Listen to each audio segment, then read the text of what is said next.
Alternative Dig Talk. Real issues, real talk.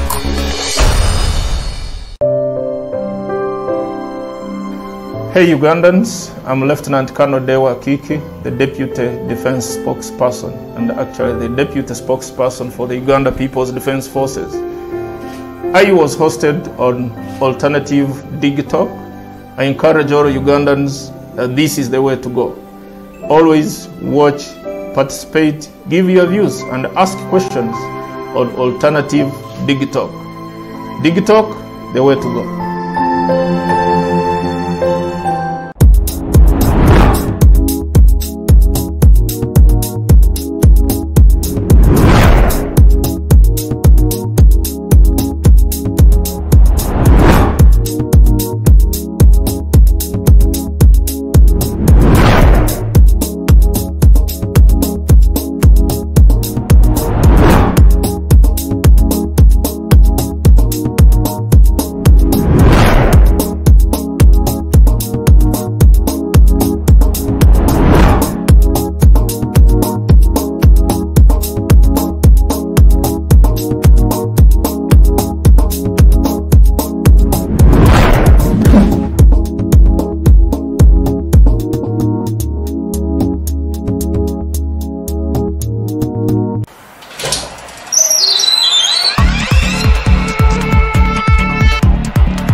You have got to get up pretty early to go do something.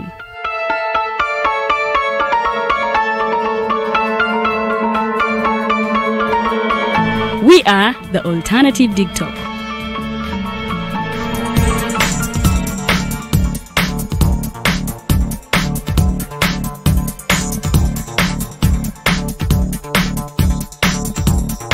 With our mobile studios, we are redefining TV presentation just as technology is setting the pace. We are blending our approach with fresh, perspectively designed breakfast show, The Mighty Drive, informative and entertainment show, exclusive and live interviews. We President Museveni wa dejuzi namulaba apima kawunga kilo 2. Tasobola kalya. Nini bwaba alya kilo 5? Oya nemo okulisa. Eggwanga ne bwe limundekera. Njagala kwebaza the Alternative Dig Talk etuwadde kano ka Mighty Drive era n'abatuwuliriza bonna abali ku mikutu njagala basaba mugendo maaso n'okuwuliriza. All given to you just a click away on your phone, tablet, laptop and smart TVs as we are streaming live on our social media platforms, on the road and on the go. We are the Alternative Dig Talk.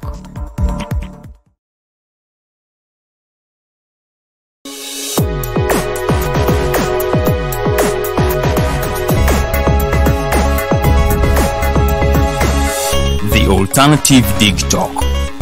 Real issues, real talk.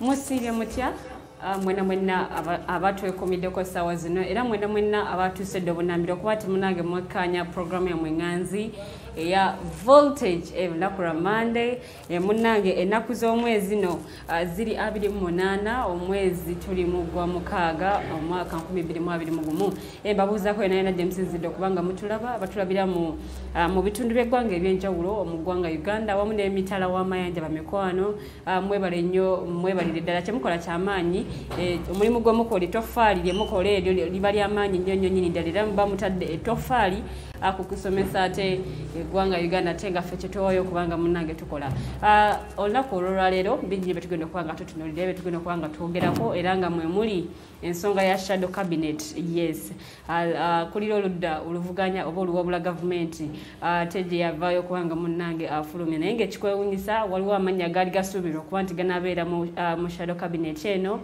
naye nga munnange amannya ago tegaalimu era ababaka abo munnange tebasobola kubeera nga ate bateekebwa okuva ku lukalala lwa shadow cabinet.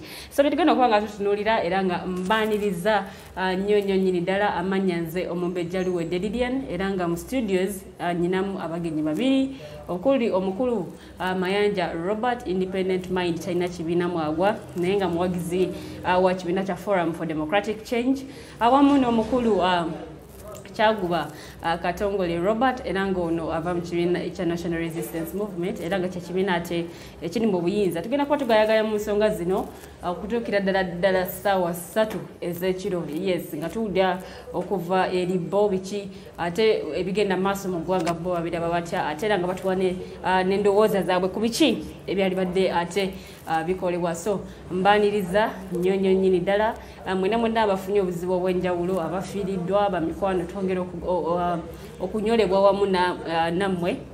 Yes, tunyolebwa wamu fenna naye nga tukkiriza nti Mukama Katonda yawa ate era yajjawo. So kitalo nnyo nnyini ddala erimu abafiiriddwa abayise mu nnaku ey'enjawulo nammwe bambi tubasaasiddeho wamu nammwe abafunye amasanyu ag'enjawulo atwongera okusanyukira wamu nammwe nti muyogeyoge era mwebaze nnyo Katonda abasobozesezza okuba nti munnange mufuna amasanyu ago. Embaaniriza olunaku lwolwaleero nyongerera okubajjukiza nti tuli ku Facebook era nga Facebook page yaffe eri The Alternative Uganda ye munnange Facebook page yaffe. So bw'obanga olina ekibuuzo bakonsana enjawulo osobola okugenda mu comment section n'oteekayo ekibuuzo kyo ate nobeera nga oddibwamu bulungi nnyo nnyini ddala. Oba si ekyo osobola okugenda ku YouTube channel yaffe no subscribinga eri The Alternative Uganda nobeera nga ate otugoberera bulungi nnyo nnyini ddala byetukola byonna shows zonna gye ziri. So bw'ogenda ku YouTube channel yaffe osobola okuba nga ate obifuna bulungi nnyo nnyini ddala. Ne ku Twitter ne munnange kwetuli era nga Twitter handle yaffe eri The Alternative Uganda. So gendayo munnange otugoberere olabe ate biki byetukola. Yes, emiramwa nga bwe kugambye tugenda kuba tutunuulira ensonga ya shadow cabinet tutunuulira ensonga ya General Katumba Wamala ate munnange waliwo agavuddeyo nti CCTV cameras eza private company eziteeberezebwa kuba nti zayambako okuba nti zikwata biki ebyaliwo munnange ate zabbiddwa. So kino kiba kitaataaganya mu kukola ki mu kunoonyereza oba mu kusobola okutuuka ku nfolofoto ate ey'omusango guno. So nga n'omwami Yusuf Nyanzi olunaku lwaleero asindikiddwa ekitali mu kkomera era still ku nsonga y'okuba kwa General Katumba Wamala.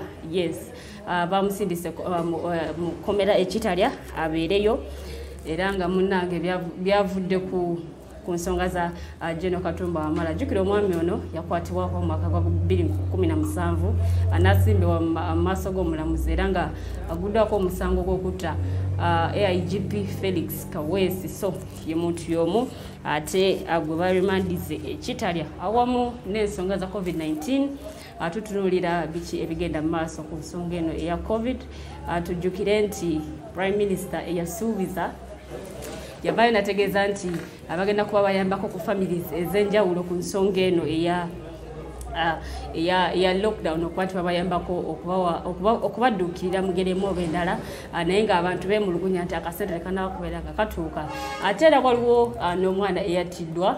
Yes, yakubiddwa amasasi mu ssaawa za kafyu yabadde agenze kufuna kyakulya munnange yabadde akyaddayo ewaka ne bamukuba amasasi agamujje mu budde. So leero tugenda okubaga ate tutunuulira World Health Summit olunaku lw'ejjo omukulembeze w'eggwanga yagiguddewo ate emunyonyo. So katugende butereevu abagenyi baffe babuuze kuba tulaba then n'oluvannyuma tugende mu maaso. Tusanze okulaba sa nange okubasanga abaddukanya programu yaffe n'enganzi Voltage Show wano ku Alternative Digital. Mwebale nnyo okuba nti mutambuza ensonga zino abatulaba mu Uganda n'ebweru w'eggwanga nammwe mwebale. Tubeebaza okuba nti musobola okufisangawo akadde ne musako data wammwe entakera ne muba nti musobola okulaba programu yaffe mweyongere mu maaso. Robert Kyaguba Katongolera erinnya mutuule mukalire tulabe etugenda okubatuusako olunaku lwaleero ng'omwanjizi waffe bwasoosotodde bakuyita kusoosotola. Yes, weebale nnyo weebalire ddala. Olikayo mu weekend. Weekend nagivuddemu nabaddeko mu kuziika jjajja wange ne anko wange era Omukama Katonda abawumize mirembe bombi twabazise mu lunaku lwe lumu wantu we wamu.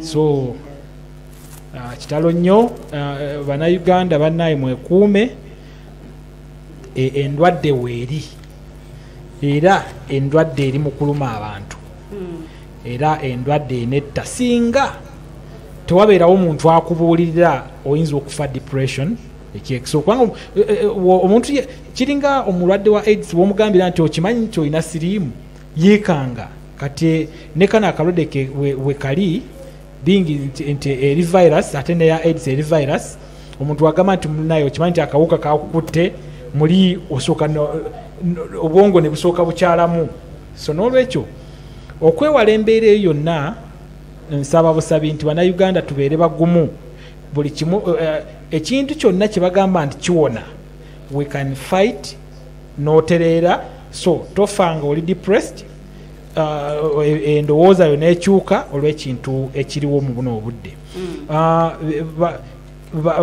cumulative good numbers zijja nga bagattako okuva mu 2 mu March oba ngambe mu February bwe twasooka okufuna omulwadde wa COVID. Yes. N'okutuusa olwaleero bagenda bagatta numbers.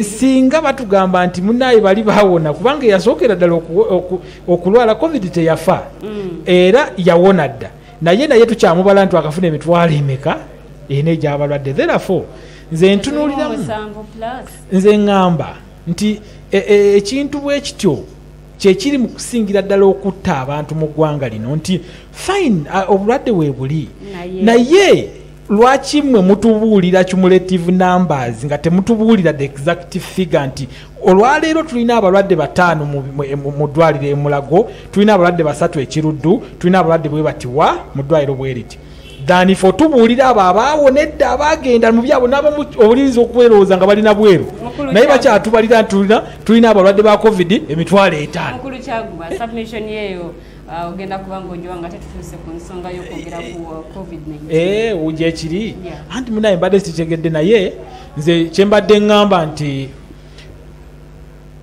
Abannayuganda tuleme kutya tubeere mu ggwanga lyaffe nga tumanyi nti obulwadde bwebuli naye twekuume. Okay.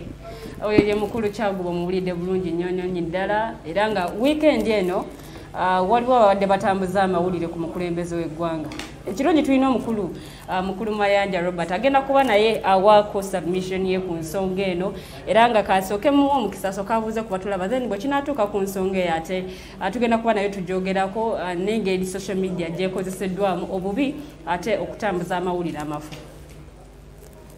Balamusiza nnyo abatulaba ku voltage akawungeezi k'olwaleero si birungi nnyo okutwaliza awamu ze kusayidi yange nina birango byereere nzikiriza neyambisa omukisa guno okutuusa okusaasira kwange eri ab'enju y'omugenzi kati omwami Nsubuga ababeera ku kyalo ky'Entenjeru mu Mukono district.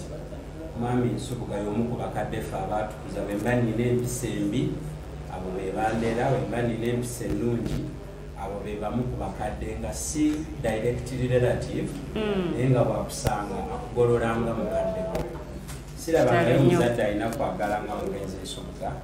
Mukama Katonda atulumye abantu b'Entenjeru tuli mu kaseera kakusoomoozebwa nti abamu ku ffe twandibaddewo okuwerekera ku kitaffe mukuna akasembayo naye tetusobola. Nalabye nange ku Facebook nga babika mwami Nsubuga nfunye essimu emazeeko emirembe Honorable Sarah Kanyike yafiiriddwa ndowooza maama azaala baawe n'abalwadde ndowooza nga banawaka ngezaako okutunulira trauma eri mu famire essaawa zino mikwano gyange nga Feyi n'abalala mbasaasidde era tuli wano ku voltage tubasabira nti Katonda na kino nakyo akibayiseemu mubeere bagumu nnyo.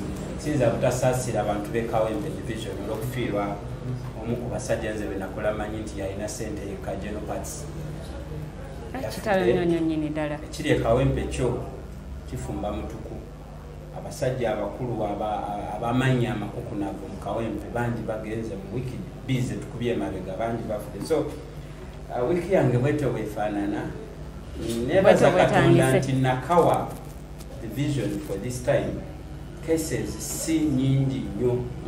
Kimanyi olume gye naye abafa si bangi nnyo kugeraageranya ate kati ne Kawempe division. Kawempe emabegaawo ebadde efuuse Kawempe ng'abantu naddala zone bbiri Mbogo ne Kate Farao. Abantu abo bafudde nnyo ku sipiidi yayiriiri. Simanyi kikituufu kiri Kawempe naye Katonda asaana atuyambeko. Banyabo ne basebo nze Mayanja Robert. Ndi mutunuulizi wa byabufuzi. Ndi muwagizi w'ekibiina kya Forum for Democratic Change. Sirina kintu kyonna kyenkulembera okugyako famire yange n'obwana bwange oba mbukulembera tekusobola kukola ki kuneegaana. Nsanyusa okubeera ku Voltage. Ndebaza ngoberera show zammwe endala zesibeerako nga panelist.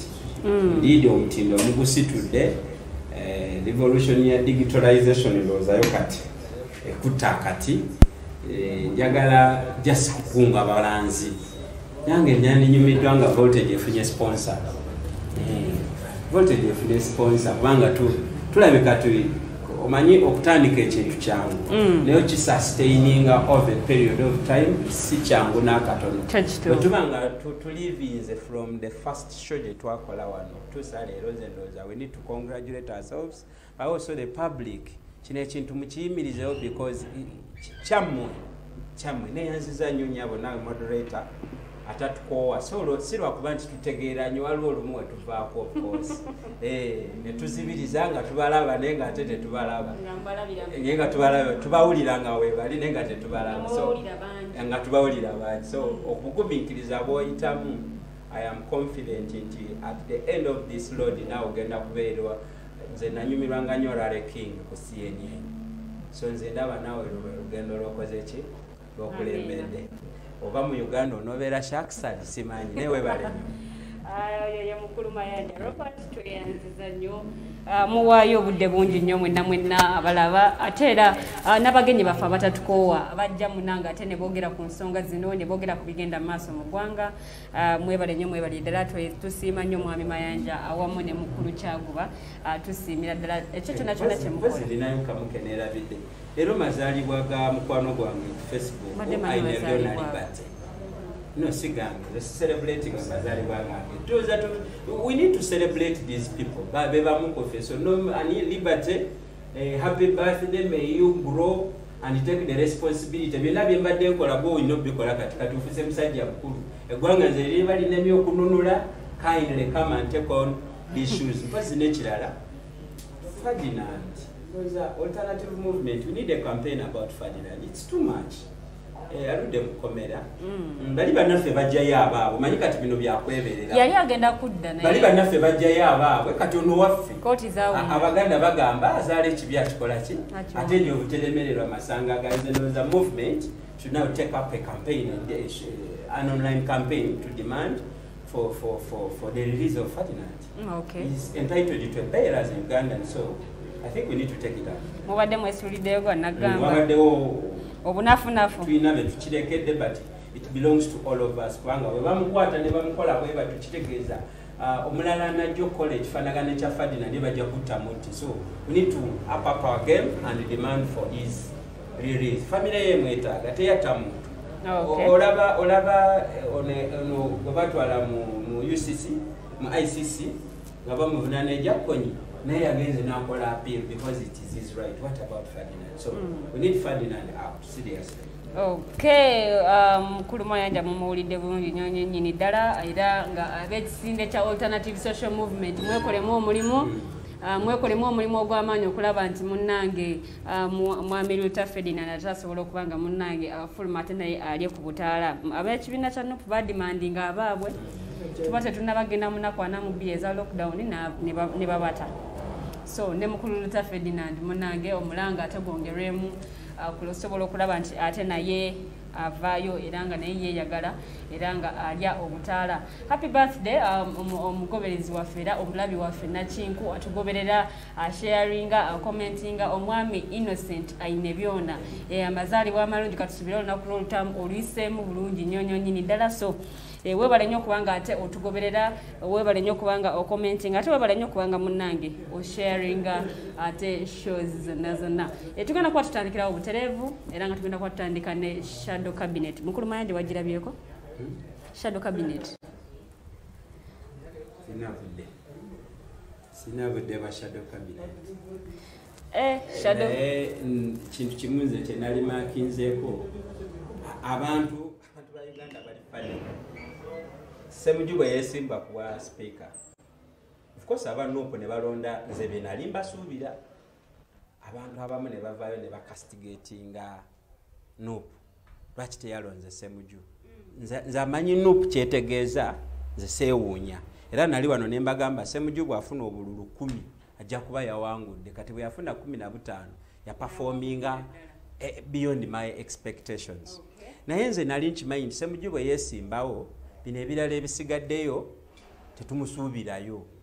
Era nkimanyi ne Ssemujju ye consciousness gye yali alina. Okujjako besimanyi be bano ba Alan Sewanyana, simanyi oba baali bategeerera ddala kye bakola ki. So about shadow cabinet, I'm only surprised nti eri abantu mu FDC abayamba naye Nuupu etulwana nnyo kati Ssemujju neetamuwa kifo. Era tebamuwa no wayo yenyini tebamuwadde. Ssemujju is a Muslim, tasobola kubeera party to a pork festival. That's my answer. The shadow cabinet is to me a pork festival. Wakiwulira? It's a pork festival. I would be surprised singa Ssemujju bamulonze ate nakkiriza okulondebwa. So I am so happy kiti yeetabyemu ebyo bintu byabo bakyakayiga abantu abali mu kweyiya abeezuula. Let them have their cake and have it. So nze sirina na kidebate kyesobola debatingako. What is expected of them in the first place? That is what I was going to ask you. Nti principal waabwe yabagamba bagende bakole ki? Bagende baweereze abaabalonda. Era bwe baali mu retreat bagamba bo tebazze kwegugunga bazze kukola. Era kakyanga bababbako akalulu kaabwe ne bagenda mu kooti omusango ne bagubawaamu ebindaazi.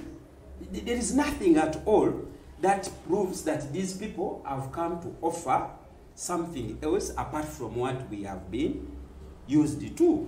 Now, bwe babanga bajja kukola na government. Waliwo mwami omu nga Kyagulanyi bamusibidde awaka motoka ye biki. Waliwo of course negotiations ezaali behind the scenes. Rumor has it nti mwe bimu ku bye bakkaanya nti for them they are going to oppose within the law. Wakiwulira? It is parliament, ludda opposition mutuule, cabinet yamwe etuule, neno batuule, but bali bwe baba wangula, it stops at that. Don't take your opposition outside the confines of parliament. And it is what is going to be the business. Fe, abefdisi bwe twalingayo, emirundi mingi bwe twafunanga obutakkaanya mu parliament nga tuli overwhelmed by the numbers nga tudda mu bantu. Bano sibasuubira bikola era tewaliwo kabonero kalaga nti banaakola ki? Banabikola. Bali compliant. While we were defiant, for them they are going to be compliant. So, what do I expect from a compliant shadow cabinet? Nothing. They're just going to rubber stamp whatever the ruling party is going to be offering. Do I expect a Kyagulanyi appointed leader of opposition challenging a Minister of East Africa Affairs? No, you see, you have to interrogate the relations before the appointment. I am talking about Rebecca Alitwala Kadaga, Nuupu yamunoonyeza akalulu ekamuli. Ng'erina mu candidate nga ne opposition waliwo ba candidates abalala. Twalabye wano nga Kadaga abbinkana n'obwa speaker era Nuupu yamuyiriddewo omubiri. Kadaga n'atugamba mbwa nze sigenda kukkiriza kubeera appointed kafo katalina budget ate akatalina influence. Bali bamusuubiza obwa vice president oba obwa prime minister. N'amaliriza ng'akkiriza okubeera wansi wa Nabbanja because as a Minister of East African Affairs she reports to the Prime Minister. Kakati bw'abanga oyo ye Kadaga taneeyubula tannakyukamu side eno erina okulonda minisita n'amukawuntalinga ndowooza balonzezaake the Minister of East African Affairs. Now put Zake ku side eno tekeyo Rebecca alitwala Kadaga. What do you expect from Zake? So for me, I want to give my brothers a benefit of doubt. You know, Lutalo Nemkwano on Facebook says Mafi is a person that I know personally. Naye tetukanya nnyo ku bintu bino byeyingiramu ebyanopo. Naye ngamba nti obuzibu bwange abantu sibawa mukisa. So I want to give the shadow cabinet an opportunity to prove me wrong, but for me, I don't even want to debate them. Okay. Tuyanzeza nnyo mukulu Mayanja katudeke wa mukulu Kyaguba naye asooka atubuulire. Shadow cabinet eno girabota era gwe biki byogisuubiramu nga munnakibiina kya NRM. Byengisuubiramu. Shadow cabinet nze wa NRM ali mu buyinza asuubire mu shadow cabinet. Ngisuubiremu. It is their mandate, it is in the constitution, tibalina okubeerawo nga ba shadow ministers. Naye ekisookera ddala nze nga ali mu buyinza neebuuza roolo z'aba ministers. Wobanga omanyi roolo ya minisita wo ate n'ogamba n'eno eriyo shadow minister. Kati ekyokubiri nabuuzaako omuntu ne mugamba nti opposition ya Uganda mu Buganda bagiyita oludda oluwabula gavumenti. Naye mu reality kiri nti oludda oluvuganya ki kubanga byonna bigambo bibiri bituufu ate nga bya Luganda. So oludda oluvuganya gavumenti gwe for example olina mujjawo ng'akuvuganya ku musajja gw'olina naye takuwabula nti omanyi omusajja oyo yasuze wange naye abulamu kino tumweka akadagala kasonsomola. Naye yagamba bugambi omanyi omusajja nze nina omufiirako wange nga muli abo abakyala babiri.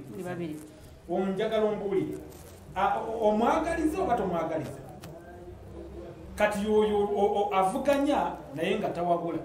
Woba ogambye nti twetaaga okuzanya omupiira gubeere enamboole naye mu ggwanga tulina ebisaawe for example 3 oba 4.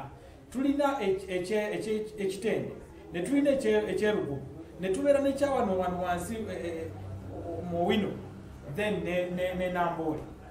Gw'ogamba nti ekisaawe ky'enamboole omupiira guno tegubeerawo naye tugutwale ejinja etali kisaawe kiri ku standard kigenda asambulwamu mupiira oba oyagala omupiira ogwo baguteeke mu Uganda. Gw'ogamba nti nedda lino essomero abalwadde be mwatwala enamboole ebitanda tebiriiwo naye tusaba sente zino muguleko ebitanda 200 for example kubanga abalwadde basoba mu bitanda.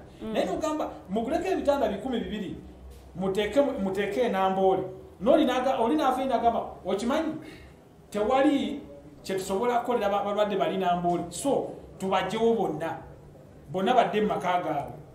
Oyo aba wabula obavuganya kati mu ba ministers be bataddewo anyway nizo kusanyukirako nye kubanga yes Minister for Presidency Minister for Presidents and Security era bw'abanga agenze kuwabula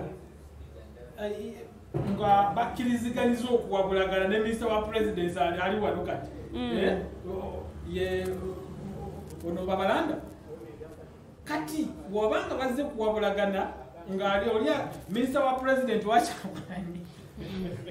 Wakyagulanyi ne Minister wa President nga nnyeka agenda kuwabula omusuubira okole kamusanyukire nti bagenda afuna ku kasente. Shamim Malende yaweereddwa Justice and Constitutional Affairs. Yasoma mateeka specialist mu bail application. Bail application naye sezigwa bail application buli kaseera bail application naye bonna bebawandika bail application tebavaayo. So anyway wabanga amateeka yasoma ku bailinga abantu nga Muganda lwakyogedde fine naye yagudde mu bintu waliwo gwe nasomyeko oweri ettaka yono Lands and Housing. Yes. Bali mwezo wenakawa muganda webutali oyo gwe bawadde eby'ettaka kubanga yalwanyisa akatalekewa oyo kafulu gw'omanyire yalwanyisa lyanyaga tolimanyi oyo kafulu ajja kusobola oyo mulungi nga weerabidde ne mutungo gyali enyumba eriko kweshoni banka mutwale so n'olwekyo abantu bwe batyo nga betulina nga beebo bannaffe abavudde mu bintu bali mu ezo nsoboga nyeko Segirinya bamuwadde ki Segirinya Muhammad taliimu abekawempe tugenda kwekala ne Alan Sewanya nataliimu abekawempe tugenda kwekala ne Sewanya nataliimu yabadde asuubira bamuweeki sports bali muwadde sports kulikalipo wa sports kubanga bangu oba sports wamanyi kiri ekisanja wamanyi kyagenda kwetunda mu bantu afune naye tagenda kyakoledde mupiira kyokola amagogo yazanda opposite Sewanya nayagenda n'okufuna teyafuna n'omukono n'ogu mu bantu abalonda mu badelegates ba FIFA so abali bwe batyo kati omwongerera ekifo ekya sports ng'agenda kusuula banne so munaye musajja waabwe yadduka n'agamba nkwada assignment olonde cabinet Wednesday n'agenda ebweru n'alekera Nyambeshe ne munne ne batambuza ekintu ne balonda ba ministers fine mwebale kasanze mwanondeddemu nnyeko siina buzibu naye ababaka bonna aba parliament bonna be bawadde ministries mu NRM ne mu opposition mbaba congratulations ne mbagamba nti nange ngenda kujja tuteese tulabe naffe tugenda okutambuza eggwanga lyaffe nga tulitwala mu maaso basinga baweereddwa ebifo ba NUP then ne FDC abatonotono balaba kati mulimu baganda baffe aba Buganda Caucus Buganda Caucus yatuula ne bajjako Ssenyonga mukyala Namboze ne batamuwa kifo n'atabuuze Namboze abadde abatukuutira akadingidi buli lunaku yagendako ne ku TV n'akaaba n'okukaaba bali mwadekale sympathy vote olw'okukaaba ekyokubiri atambulira ku muggo bamukuba so ate abasapootinze nnyo webanga nga ekigendererwa kyakubasapootinga mukulu kyagobawo kindetedde ku kibuuzo kino since oli mu ruling party naye ebya opposition naawe obyetegereza era obyekkaanya bulungi nnyo opposition eno ekyali mu struggle bwobanga weetegereza okusinzira enkola yaabwe ey'ebintu buli omu abala kulya ati struggle kyeki mu ba MPs okutandika muganda wange yagamba ku wano nti struggle gye baalina nga baagala bafune speaker mu parliament naye speaker of opposition gwe butwali kisuubira bangambye nti yafuna obuli 15 that's the struggle webanga bajja omanyi bannayuganda twerabira nze nakubuuzaako wane ugamba Lilian MP kuwalonda yaani nga tomumanyi nalonda okulonda kuwalonda naye nakubuuza n'ongamba nyeko nedda wakiikirira makindi wa so bano tolina abalinga Lilian mu ggwanga nga tamanyi gwe yalonda mubaka we kati struggle na mdagani sijira bamuna bakuzi so abalonzi tetuli mu struggle twali tugamba nti tuli mu struggle fa abalonzi era bwe tulonze ye gundi agenda atukiikirire endowooza zaffe azitwale mu parliament so si kujja kubeera ku nnyimbe awo tubeera mu struggle so si buli lwadimandi ng'omukulembeze gwalona mugamba jangu kulumbe jangu simanyi otuteese tulina akabaga jangu okole ki oba tomusindise mu struggle wabula omusindise kugenda kuba gavumenti ajja akuweeko so tewali struggle gye tulimu era Namboze mukyala watu wanu mweyali ku TV emu namugamba nti honorable kikuwulidde ofunanga ekifo kweno kabineti y'abano oba olaba bakukubye ku kifo kya chairperson gw'obadde oyagala wa Buganda Caucus kati oyinza ofuna ekifo kabineti kubanga bakusudde ku jirikiti Buganda nelyagamba nti embwefu bagisuula ku jirikiti kati Namboze agenze mu political limbo era amaleko ekisanja kye bulungi agende awo mulemirembe ne Sewanya nano kyekimu mukwano gwono Sewanya naye mukwano gwasinga kubanga we yali muli yawagira FDC era kibuuzo kyo ngenda kipozingira ojakimuwa kiwandiiko ojakimubuulira naye mukwano gwe nnyo nange Ssemujjumbira mukwano gwange munjogerayo naye ono ye namugaana kubanga owaawano talina kyatugamba Andi Sawanya. Yes, yasitula ludo opposition yasitula ludo n'agitwalira abavubuka b'ekatwe.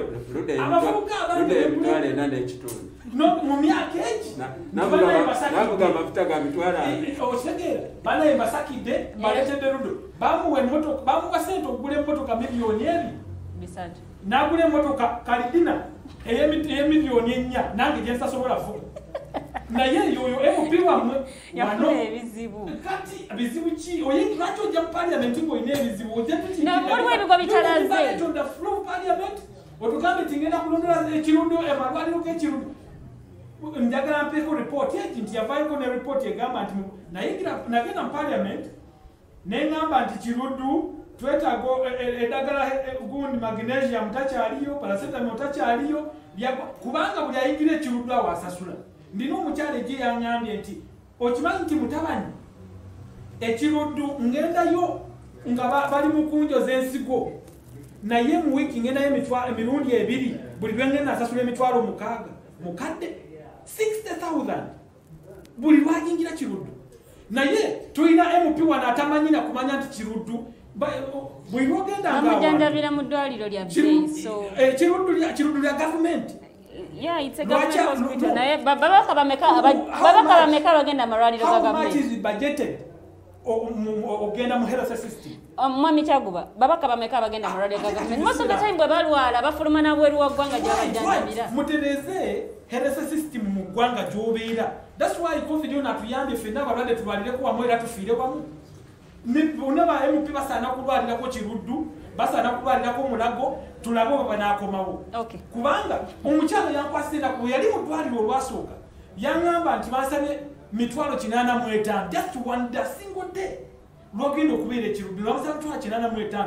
The second time yaddayo nga buli bamugamba lwogenda okudda pa wiiki tukwagala mirundi 2 ogenda asasula emitwalo 6. That's the much she pays. Naye ekiruddu wotuukawo bakuteekako eddagala ne services mu ddwaliro lya bwereere. Nabagamba lunaku lumu olisanga nga buli wamu batimbyewo ebyo nti bond is for free. Manya babbi awo ogenda mu bond is for free kudiru ki babbi lwaki ombuulira nti okay kino kya free service for free okiwandiika anti kati omuntu amanya tadi service eri free lwaki okimpandiikira wali ate bw'omuwandiikira aba amanya mangu. A service is not supposed. A service must be felt. Yes, it's not supposed to be. It's supposed. Nze ndabe nti okay munaye service gyompatte munaye kati Robert kyagezaako tugamba bakugamba bond is free. N'okiteeka mu bwongo naye okugifuna ate n'osasula. Buli lwosanga abantu bawandiise service y'ekiruddu eddagala lya bwereere manyanga awo waliwo obudde awo. So omukyala yaŋŋambye ne paracetamol nekozi egenda okumwoza wano bateeka ekiri bayisa ekyuma amasanyalaze omwoza ensigo asasula gozi just a god ne spirit really. Which type of country are we living in? And Diana Atwine is very happy and Acheng, they are very happy. Our health system is rotting ngamula.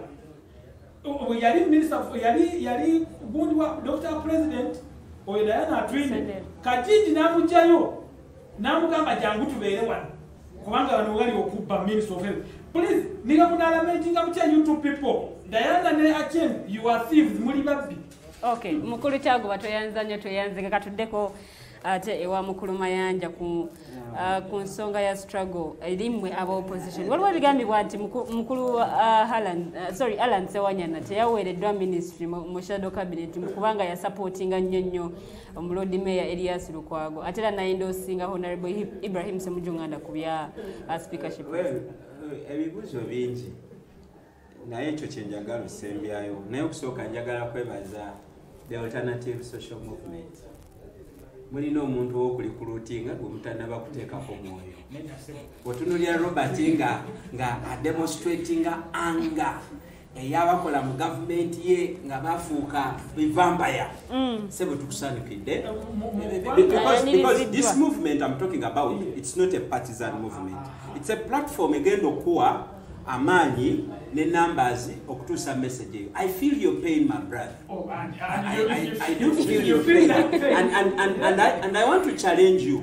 Ogwo gwe mulimu gwokka gwe tulina ffe ab'emyaka gino okulaba nti tuteekateeka abaana baffe baleme kulaba bulumi obwo. Let us advocate for the improvement in the health system. However much it is in our manifesto. And the movement nze yansponsoringako n'entwala e Kenya okulaba okulaba abalala abakola bye tukola wano. Naye wali omwami yayogera ebigambo ebyansanyusa. Professor ali ava Zanzibar yagamba nti obusiraamu busomesa nti bw'olaba ekibi kirwanyise n'emikono gyo n'omubiri gwo. Diana Atwine bw'oba owulira ti ekizibu kyasaana kuyoola ngwala okwo kwe kukkiriza okusembayo bw'abanga mubbi nga tukakasa mubbi asaana kuyoola ngwala. nga gundi bwa health aveeyo atuwa accountability ezesente zebasoleza mu covid yamu kuva mu gwokubiri nze nawaayo ogumu ekitundu zange ekirungi wawaayo ezikuluma yatugamba nti ekyo kyekikolwa ekyokukkiriza mu busiraamu ekisingayo okuba ekinene nti olaba ekibi yambalagana nakyo lwana nakyo n'omubiri gwo n'emikono gyo. However bw'oba tosobola ekyo kyogereko yatugamba rebuke it kivume. Nkwegaidde Robert Fuluma wano newabeera wakazuuku kange omwana wakubuuza good morning daddy mugambe Diana is a thief. That is how we must rebuke.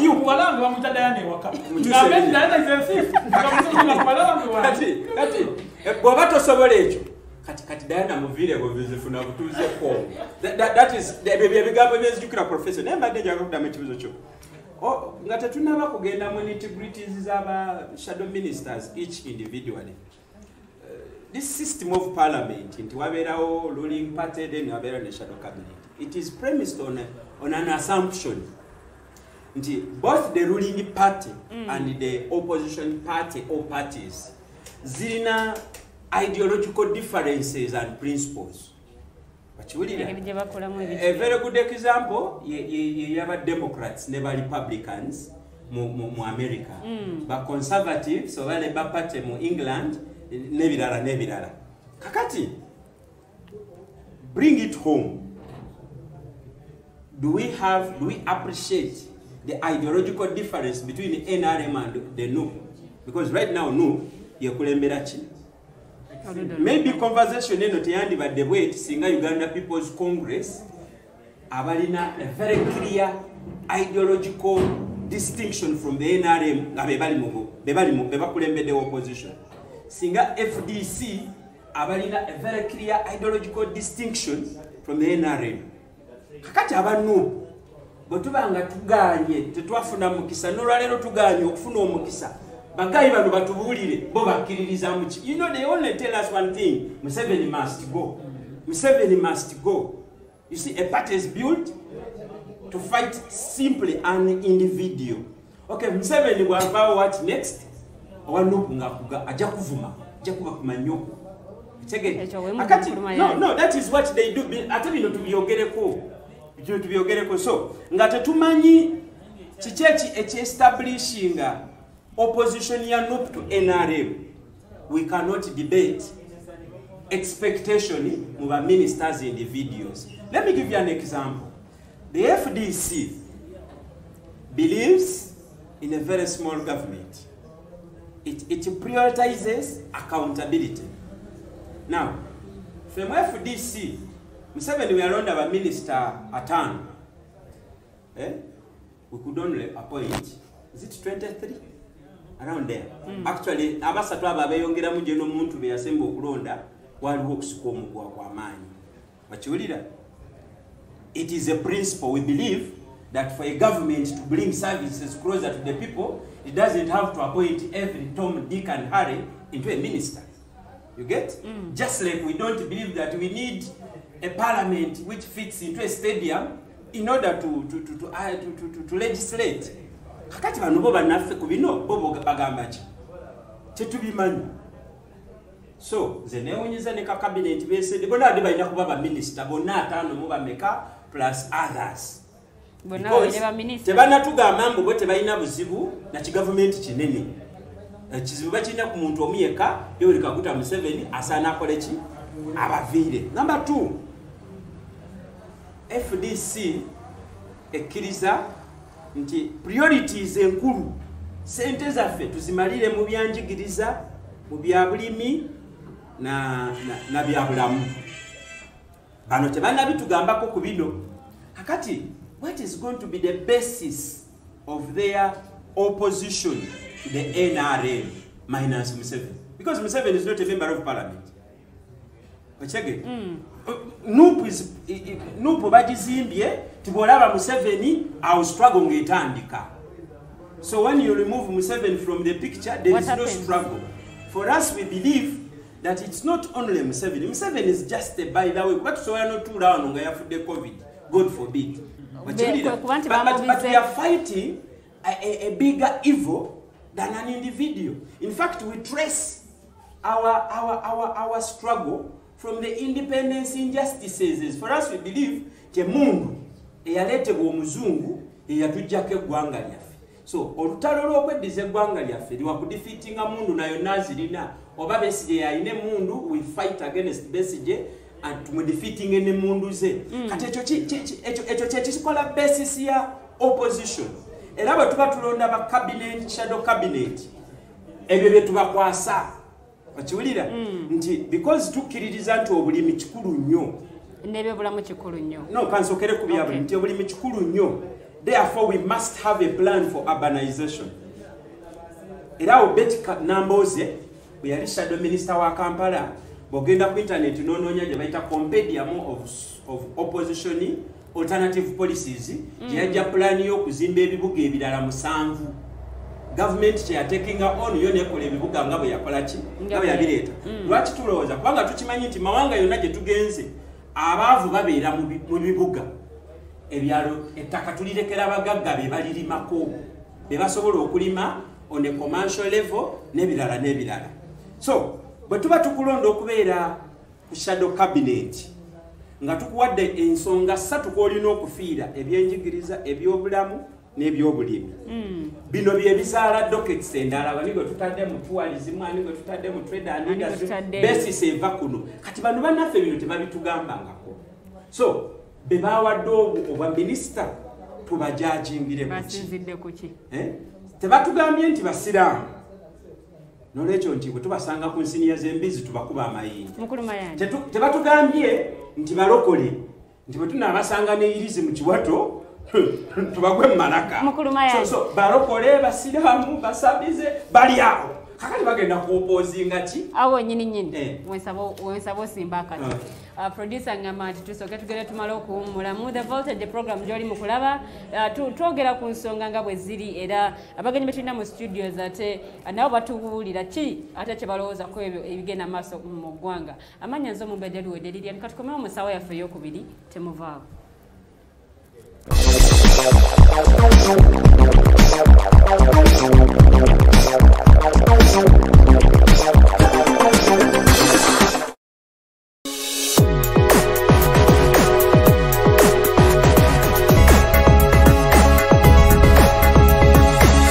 The Alternative Dig Talk. Real issues, real talk.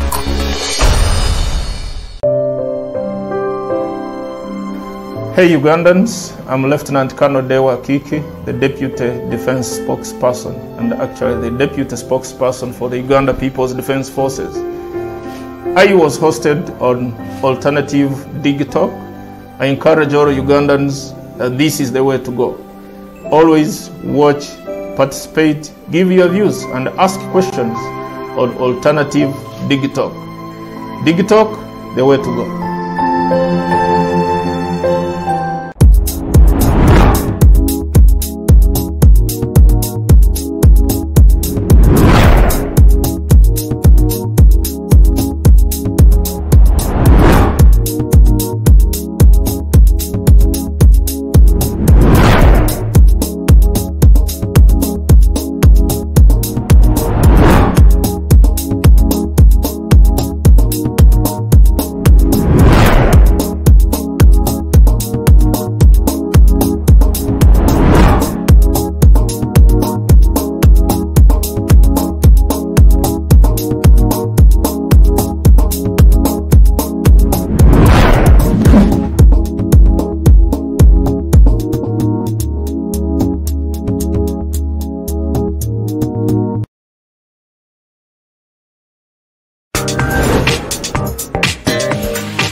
people, you're welcome to the Snap Talk with your girl Teddy Tenjo every Saturday right from 6 to 7. It is your responsibility omwana wo kubeera mu nyumba nga teyasuze bweru mbo bamubanja rent.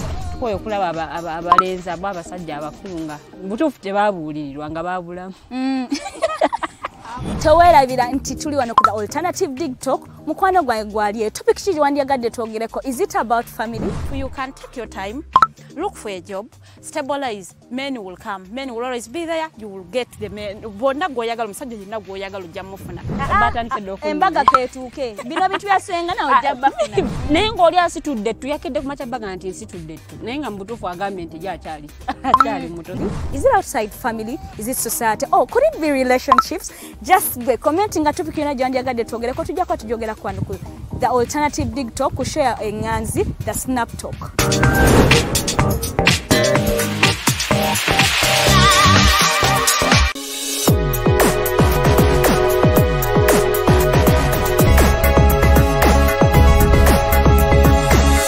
The Alternative Dig Talk.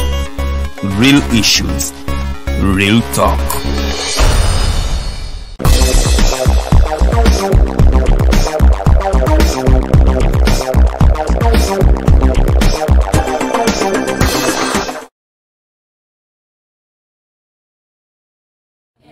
Kulikira nnyo ddala mu kuwummulamu okwate kwe tubaddemu the voltage program gy'oli mu kulaba amannya nze omumbejja luwedde Lilian anti n'omukulu Mayanja Robert independent mind era nga mutunulizi wa nsonga za byabufuzi ate nga awamu n'omwami Kyaguba Katongole ono ng'ava mu kibiina ekya NRM bwe tugayagala mu nsonga ate nga bwe zirabise olunaku luno olwaleero era nga essaawa yaffe esoose tubadde twogera ku nsonga ya shadow cabinet nyongera okujjukiza no munnange tuli mu biseera bya covid era covid ali very serious atira ddala abantu so banaffe abatugenze ku bangi teekawo akabanga wakati n'omuntu akuliranye yambala mask bwobanga akuliranye tomwesiga sanitizako akakubeerenga mu ngalo munnange kakubeerenga munsawo so tokejjangako etugezeko okulaba nti munnange tusobola okubanga munnange tuvuunuka ekirwadde kino kirumye mamawugwe ekya covid-19 tuli mu muggalo era ng'omukulembeze w'eggwanga yatuwa ennaku 42 yasooka n'atuwa namu 2 ntuzitambulako ennaku 12 n'akomawo n'atuwa ennaku ate 42 ku mulundi guno nga ne kafi bamusembeza ali ku ssaawa emu ey'akawungeezi so munnange nyongera okujjukiza nti munnange goberera amateeka ate agateekebwawo tusobola okulaba nti ffenna tusigala tuli balamu ebutalejo omwana yakubiddwa amasasi mu ssaawa eza kafyu ng'agenza okunoonya capati ate munnange gye banaalya ku ssapa so tugoberere amateeka gano tuleme okuba nti munnange ate tufiirwa obulamu gwe wenna ayagala okulanga naffe omukisa gukyaliwo nnyonyonyonyini ddala eleeta bizinesi tulange ffenna mu voltage abantu bizinesi gye bakuba emmaaso bamanye kyotunda bamanye bakusangawa ate bamanye n'engeri munnange ey'okufunamu ate ekyo kyotunda osobola okuyita ku namba y'essimu eri 0702 9076 0702 9076 munnange osobola okubeera nga oyogera n'omwami oyo akubuulire ki kyolina okukola bwe bituuka kukulanga ate wotandikira munnange tusobola okubeera nga tukulaakulanya eggwanga Uganda awamu nate n'okuba nti naffe twekulaakulanya mu nsonga z'ebyensimbi mu nsonga z'ebyenfuna ate ne mu nsonga ate ez'obulamu obwa bulijjo olunaku olwokusatu wagenda ku show yaffe eriko omugenyi ow'enjawulo era nga ono Professor PL Olumumba ye mugenyi ow'olwokusatu owa Mighty Drive yes ku Mighty Drive olunaku olwokusatu Professor PL Olumumba yagenda okubeera omugenyi so mubeereko nnyo nnyini ddala mumulabe bulungi mumuwote buliro mumanye ebiki bye yayogerako yayogera ki ku nsonga z'ebyobufuzi n'obukulembeze obwa Africa awamu ate n'amawanga ag'enjawulo agali emitala w'amayanja so mubeereko nnyo ku lwokusatu ku Mighty Drive ate musobole okubeera nga munnange mumuwota buliro Professor PL Olumumba ku lwokusatu yagenda okubeera omugenyi ku program eya Mighty Drive so tutambule ffenna ate tubeere nga tumulaba tuwulirize ate ensonga zino ye azogerako kiki tukyagenderedde mu maaso the voltage program gy'oli mu kulaba nyongera okujjukiza nti ebeerawo olunaku olw'emmande n'olunaku olwokutaano ebeera ssaawa emu ey'akawungezi mpaka ssaawa 3 ez'ekiro atwogera ku minamu egy'enjawulo nga tugigayagaya mutuwulira ate okuva ewa abagenyi betuba nabo mu studios biki ate bye bazoogerako kiki ekyetagisa okukyusa kiki ekyetagisa okwongeramu wano nsobi ki ye eyeetaaga okuba nti munnange yeetaaga eriiso ejjogi okuba nga ate ekolebwako. So twogera ku bintu bingi nnyo muli ebyobufuzi n'obukulembeze bw'eggwanga Uganda, twogera ku nsonga z'eddembe ly'obuntu, ensonga z'abavubuka tetuzireka, ensonga z'ebyenfuna n'embeera z'abantu munnanga ate tubitunulira nnyo nnyinyi ddala. So bw'oba ng'olabye programu eno olunaku luno olwaleero nga gwe mulundi gwo ogusoose tukwaniriza nnyo nnyinyi ddala. Ate tuli ku mainstream media wabula ku Facebook, era nga Facebook page yaffe eri The Alternative Uganda. Munnange bw'oba ng'olina ekibuuzo kiteekeyo mu comment section ate tujja kubanga munnange tukisoma. Era ne ku YouTube channel yaffe eri The Alternative Uganda, genda subscribing onyigene alarm button yeyo munnange tubeera nga bataddeyo video osobola okubanga munnange omanya video eno eyogera ku nsonga kinate mulamwaki oguliko. Olunaku olw'omukaaga show ya Snaptalk yali officially opened. Yali munnange eguddwawo mu butongole nga show eno yalagibwa ku lunaku olwa Saturday ssaawa zaali 12 mpaka ssaawa emu yakawungezi, era nga abantu bangi nnyo bafunamu okwemulugunya okw'enjawulo. Omukulu Kyaguba n'olwaleero y'ensonga gy'atuukiddeko, naye nga show eno ebeerawo buli lunaku olwa Saturday. Show eyitibwa Snaptalk, so ebeerawo buli lwa Saturday ssaawa ziba 12 mpaka emu yakawungezi. Twogera ku mirimu egy'enjawulo, ensonga za family, z'abavubuka, z'abaana, nsonga z'abazadde zeetaagamu abazadde kubuulirira, kugaidinga n'oluusi okuba nti munnange ate tukola advocacy mu ngeri emu oba endala. So bw'oba ng'olina omulamu ogw'enjawulo gw'oyagala tudiscussingeko, be it depression, be it love affairs, byonna munnange genda ku Facebook page yaffe ogiteekeyo munnange, tujja kubanga ate tugidiscussingako. Omukyala Nabukera Teditenjo aba akola omulimu munene nnyo okusoosootola ate topic esinza okufuna obululu obungi, eyo topic ate munnange ediscussingwako. So Snaptalk togisuwa buli lunaku olwa Saturday saa 12 mpaka ssaawa emu eyakawungezi, awamu ne programu y'eriiso ly'omukulu buli lwa Sunday ziba ssaawa 11 nate mpaka 12 kitundu ezakawungezi, nga tulina abakulu abatubuulira gyenvudde, kiki ekyaliwo, kiki ekiriwo, biki bye basuubira okubeerawo na biki ebyetaaga okubanga munnange bikolebwa. So atosaanidde kubeera nga munnange ozisubwa, era programs zino munnange zibeerawo kuba nti zongera ettofaali ku kusomesa eggwanga Uganda awamu ne bannayuganda okutwaliza awamu. Program ya Snaptalk yasoosotolebwa lunaku lwa Saturday, so gwe wenna ayagala okuba nti weyongera okugyekkanya n'okugimanya, lindirira Saturday eno ojja kubanga omanya miramu ki gwe bagenda okwogerako na nsonga ki ate gy'ogenda okubanga munnange oyogerako. Bwetugendedde mu kuwumulamu, omukulu Mayanja abadde alina ensonga gy'akyayogerako, naye nga waliwo ekibuuzo. Opposition muluzinze ideologies ze mutunda eri bannayuganda okusobola okuba nti babagoberera. Weekend eno wabaddewo okubika omukulembeze w'eggwanga ng'ensonga eri serious, bamubise side eno bamubise side eri. Muluzinze ideologies ne ideas ne manifesto ze musobola okuguza bannayuganda okusobola okusigala nti babagoberera oba batambula namo baba bakkiriza. Okusooka nja kukkiriziganya n'abalina endowooza nti opposition abo beebo betulaba mu parliament mu bifo ebyalondebwa. Bwebanga eriyo alaba voltage ng'akkiriza nti opposition etandikira era n'ekoma kwabo abali mu bifo, nzikkiriziganya naye. Ekituufu kiri nti twava ku mulamwa kasa twakkiriza baddiikuula. Bebaani baddiikuula? Kigambo baddiikuula bakyala lulimi Luganda. Naye nze ekimanyi mu Luzungu noza bayita ba political crones, baddiikuula b'ebyobufuzi. Omuntu abeeraawo alivagala nti abeera n'olubuto lunene, akabina kanene, abeera fani, abeera n'ebirevu ebinene. So opposition ya Uganda naye bw'omuwuliriza ebimuvaamu bikusesa, bikunyumira bunyumizi. Tebinyuma naye bisesa.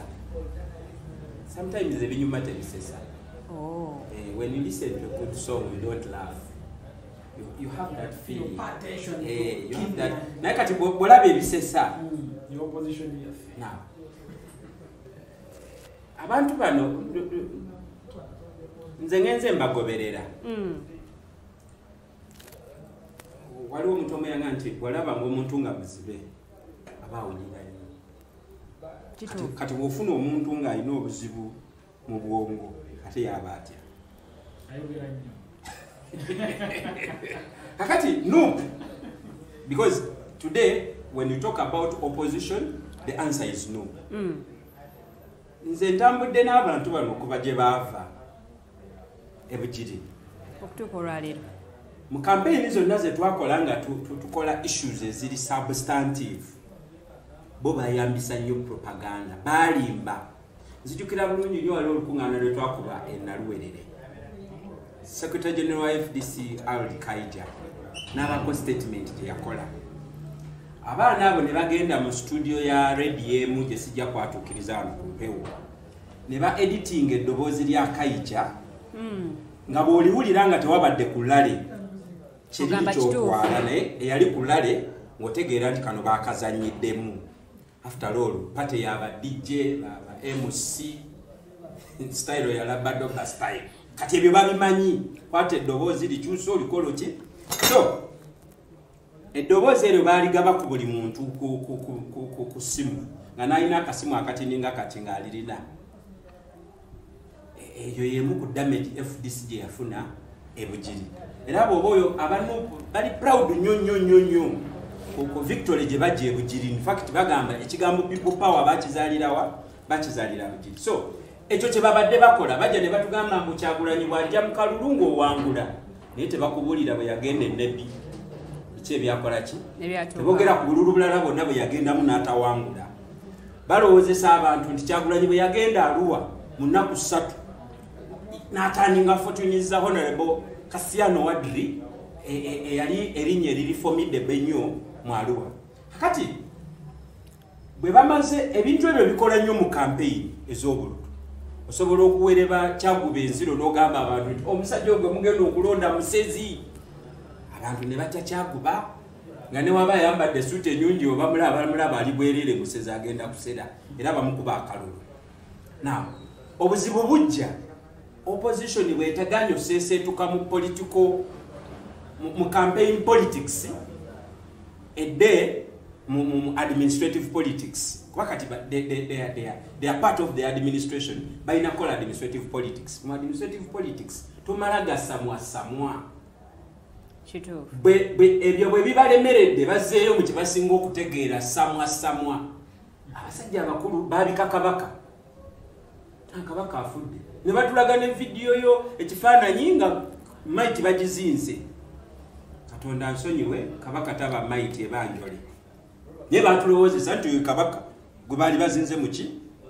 Ne bavaawo ne batugamba balinanga buli ssaawa babeerawo n'ekirimbo kye batraininga era nga baga nti Besigye ne Museveni be bamu wakiwulira.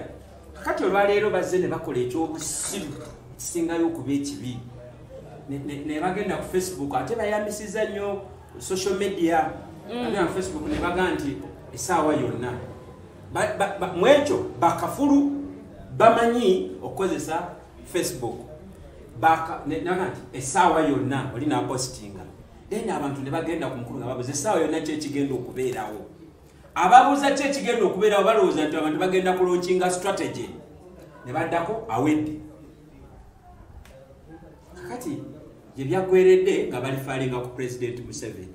Waliwo omusajja mukwano gwange mu NRM amuyita Duncan Abigaba yatwitinze yasoose okubreakinga tweet egamba nti President Museveni agenda abeere Munyonyo ku ssaawa 8 enkya. Zeno ne binnyumira kanade sibitwala serious paka we nalabye tweet ya NTV.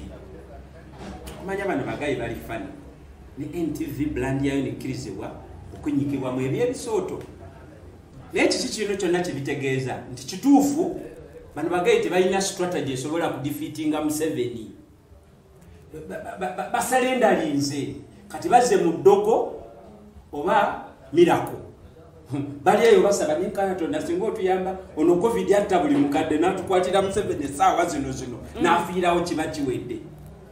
Nange n'abanukudde ne mbagamba Museveni ne bwafa kati tekiteeka opposition mu government kubanga obuyinza bukwatibwa abeetegese abeetegeka buli lunaku buli ssaawa. Uganda erina abapresident babiri. Uganda erina Yoweri Tibahabulwa Museveni, Uganda erina Sale Musale akandwanako. Sale Musale efesi ya UPDF. So without Museveni, the UPDF through Sale Musale will march in, take over and stabilize. Abanakuba kerere bajja kuba bafe. Abatamanyi Sale Musale, that is how he operates. We again the guru misera bya konyi nakola earthquake. Obuyimba bw'abantu n'abako omuliro mayekera ne bafuna gye bakola ki. So trust me gwali alaba voltage. Museveni ne bwafa katikati. One, abalabyeko bannakyembalira bakola. Museveni asobola okufa n'amala emyezi 6 ng'afuga. Emyezi 6 nga tetali. Nga mufu naye nga basirise bamanaginga be bamanaginga. By the time they come out okutugamba nti tugenda mwezi kokose enkya.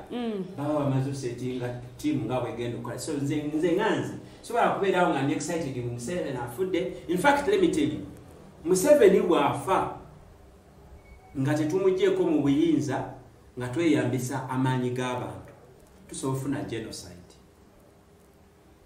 Kubanga nze manyi abali abaateekateeka edda Museveni waviirawo naffe nga tukola ki tulonkinga. So nzikiriziganya n'abagamba nti opposition ekweseza ideas. Indeed nakugambye nti ffe bwe twali tukulembera opposition akalulu bakatubbako yatugenda mu kooti. Era twagenda mu kooti nga nekye tugenda kimayo kiri specific. Era nga bwe tubadde tujja mu kalulu nga tubagamba akalulu tukagendamu but these are the achievables ze tukima mu kalulu. Bwe twatuuse ku stage nga tulaba nti akalulu tekakyagattako, we offered the proposal. Naye akalulu kano tukazire. Oli yeyayogedde nti obwongo we bunoba ofuna kerere. Kerere netubuutikira netugenda mu kalulu. Kati bano bwe bakababyeko bagenze mu kooti naye olw'okuba tekyali mu plan batuuse ku madaala ga kooti ne bakomawo. Netugenda batugamba bajja mu kooti y'abantu.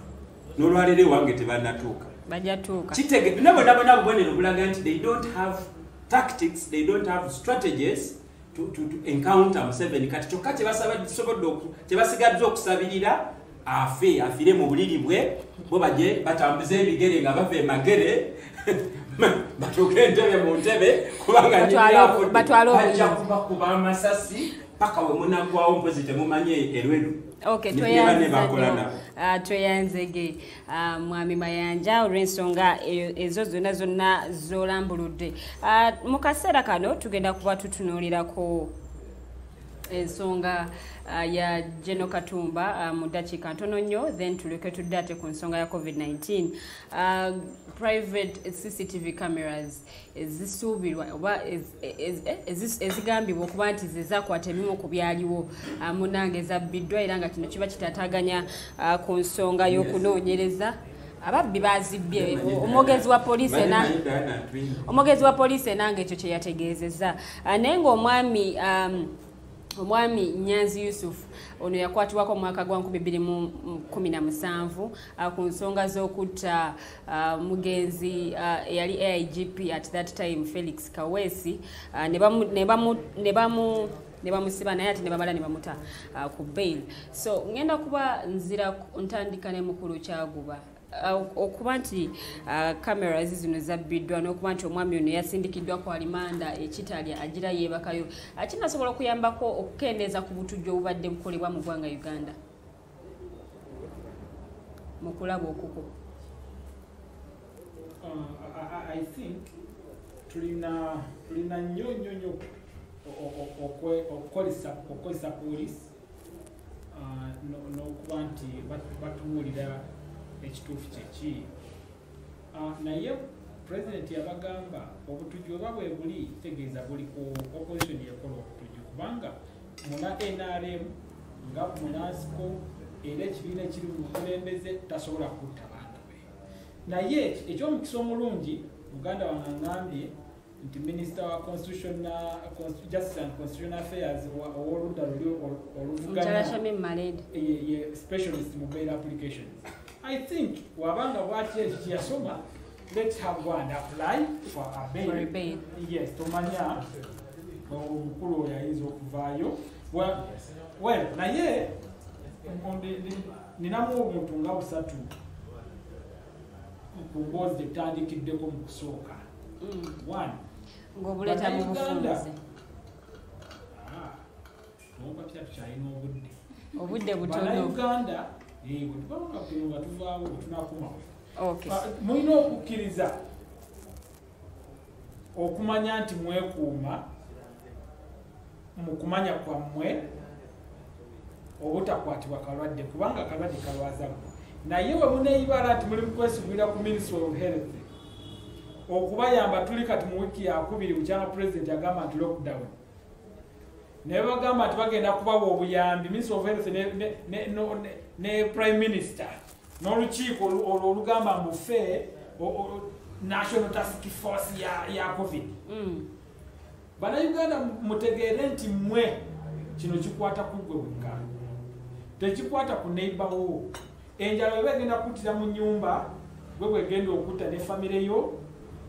Enjala oba ogenda mu ddwaliro okufuna COVID nga bagenda kutwala mu private oba ogenda mu private naye ng'olina okusasula $5,000,000 just oxygen, then osasule buli lunaku ng'olina okuteekayo $1,1.5 olwokusula ku kitanda ng'oli mulwadde wa COVID w'onoomalayo omwaka.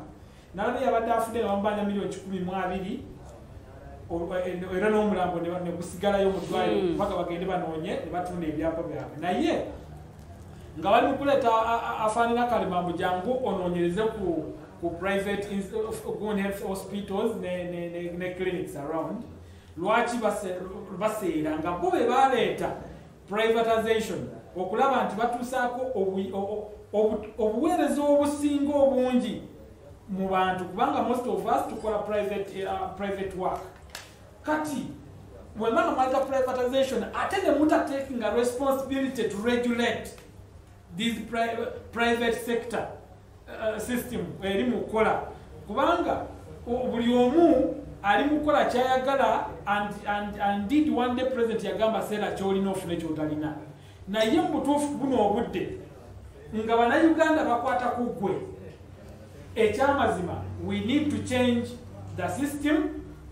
If we need this privatization, let us also come in to regulating system yategeeza okukyusa bajjako Minister General Acheng ne Secretary. No. Problem eyinza okuba tesibuka ku muntu wabula problem esibuka ku bantu bangi abakwatagana abali mu system eyo. Kati bulwalita privatization fenna bannayuganda tusanyuka nti awoolyawo ebintu ebimu ebireme gavumenti okuba nti esobola okukola yokka. Let us be eyambibweko abantu abali private netuba ne free market economy ne mixed economy within our country.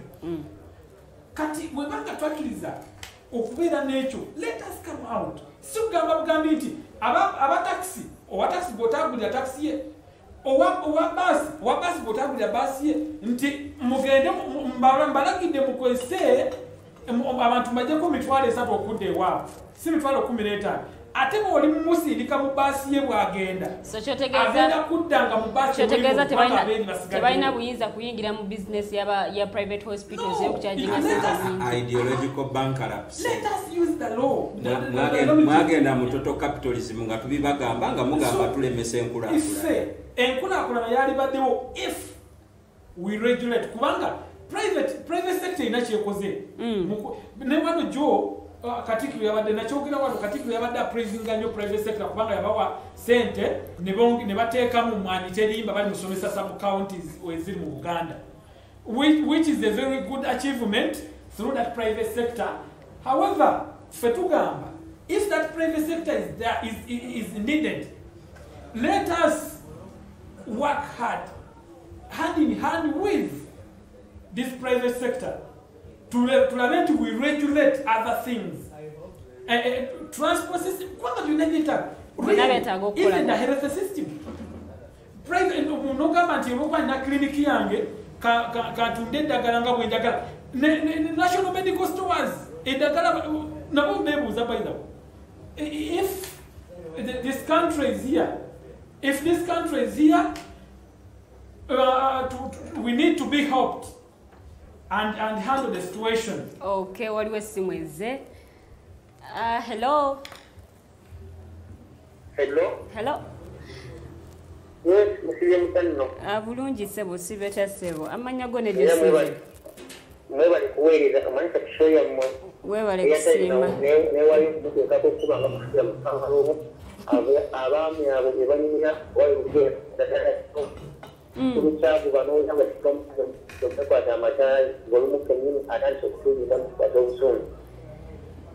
Mbete Norman Kansanga. Okay. Ekishoka kya byonna mpulira mukulu kyaguba nga tugamba nga Diana Gwadi omubbi n'ebirala nga ngezaako okugeraageranya maybe abenyo abaana ebyennyama nga abaana baayoya bagamba tebalidde emmere naye ate ssebo maybe omuligo yabajja kukuuta mu mugongo kati wagamba simanga abantu babba mukulu Museveni abatunuulira n'atabagoba then omuntu kufu okunenya ate maybe oba baminisita atereka mukulu Museveni ekyokubiri kimanyaga leero okwogerako nti ono omukulu Museveni ngera obadde mugamba awo nti engeri gyayogeramu fomi emyaka gye kati his age calls for that reasoning tulabyeko wano basiring era bakangaza ngera naye bwayogera tulabyeko mugasti babalina atubatuka mu myaka gya ntondo tebakyeguya ebigambo bibavaamu ebigambo byagala era n'omubuuza eggulu ali kubanga takijjukira yabadde akangaza naate era byabeerangawo ne ku ssomero nga mugenda mekalisa mu baana nga mwagala kamera mwagala obutaala then nga bwe bakwita mu kitaafu onyenerabira nobagamba bugambi nga bwemulaba namusa ate nayakuyisawo byange ng'abaana ngo mutulabye eme kuswala basically era abazungu batayogereramu babadde waawo actually mukulu Museveni alimba tayinza kubeerawo nga tayagala buyambi akyabweka bakoja yabadde yebuzabuza ngaafukaanaaba nawe ekyo embeera nga bweri mu ggwanga balinagaliira ne mukulu Kyaguba tunyerwe n'abalaba mwenna nti atuye ebizita bitaano ye yakola mu lockdown eyaggwa ng'ogyeko okutta abantu nga NLP batta ngeza kumwa ansa yamweyongereza okatuye ebitaano ng'ogyeko n'okutugako omudi ebizeko ebita lockdown ewedde byeyakola gavumenti byeyakola nga bitangira akawuka kano oze n'ekisaayo nze twamaze okukozesa tugula power bank okusaginga amasimu ng'ofigategeza nabbanja abakuumi. Okay, tweyanzage mukulu Norman. Nabbanja ojazifuna nga tolina bibi. Ebintu bitaano gavumenti bye yakola mu lockdown. Okay. Gavumenti n'ekirala ekiri kyoyogeddeko ekya Dr. Tweed. Ebyo tujja kubyogerako bw'ongamba nti bumeyi asigala ewaka n'okomawo n'ogamba abaana bagamba nti dadi tetwalidde naye ng'emmere wagireseewo ekyo kyeyogerera kyokka nze bwe mbanguza ekiro y'ennyama n'engiteeka ewaka omumeedi agisalaasala manye ebifo bya jeemu tomanyi bya jeemu so kati abaana simanyi baana abawadde byenkana bitya Robert ekyo tokirwako bw'oba tosobola questioninga maid bifi bya nyama kitegeeza yo maid akukuuta mu mugongo aba akukuuta mu mugongo gwe n'ogula olwaleero abaana ne balipootinga ennyama teweze n'ogulenda leero abaana ne bagaa teweze gwe nga oyo maid omwongera lango aba akukuuta mu mugongo ebijanjalo byotagenda kubala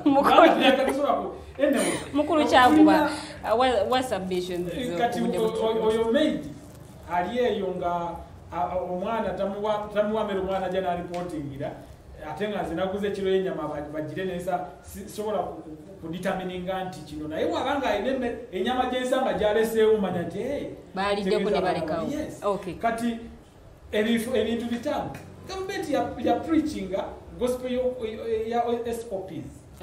SOPs ziri mmeka n'abenga teekawo amabanga yambala masiki togenda mu overcrowded places wedding teziriiwo kubanga nazo zisiika okuziika kwababale ayagala twongereyo ebirala byebyo bitaano tebiriiwo tebisimuwadde bimala katubakubireko nemugano kati good enough mu ggwanga laffe tuli ekintu ekyokubiri ku manifesto ya NRM bonna ne bamwanyi mayanja bagenda okukola kubanga they have to implement NRM manifesto kubanga ye vision gye tulina okuteeka mu ggwanga ekyokubiri improving health and education naye we need to dwell much on this health issue kubanga bannayuganda ekyamazima President Museveni tasobola kufuga bafu tasobola kufuga balalu tasobola oyinza okufuga atasoma omukulembeze yagambye bali tebabafaako yensonga lwaki batulese tufe kulembera abatasoma naye nga balamu ekyo kyekisinga obukulu protecting abatasoma n'emundu oba n'abasirikale Buganda nga bayogeddeko naye nga balamu ate ekirala omwami Mayanja agambye mbu tulina okugyayo obuyinza bwaffe obw'emundu muna FDC pulezidenti we gwe yasapootinga ebisanja ebi kano mulamba mu magye naye yajja mu bukulembeze naki namundu ate amuwakira nakati nga musirikale teyajja Saulo n'afuuka Paulo kati yawulira enjiri etutwala ye bw'aba awandika erinnya lye awandika kano Kizza Besigye Mukulu Kyaguba ekiri ekyamagye akyakola ki Mukulu Kyaguba okwogerako omukulembeze w'eggwanga yesterday mu World Health Summit kwokwogerako eggwanga bataddewo centers ezitesinga COVID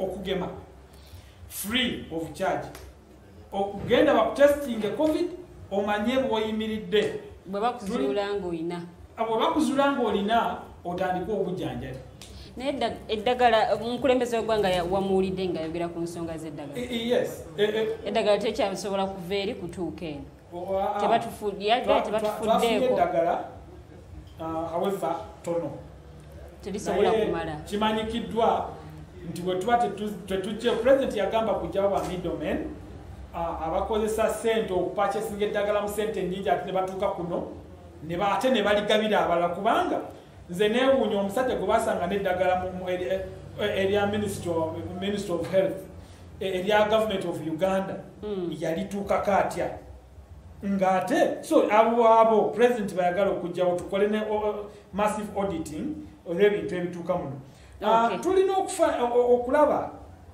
nti ebintu ebisinga UCC ebikolako waliwo essimu ezze Mukulu Kyaguba hello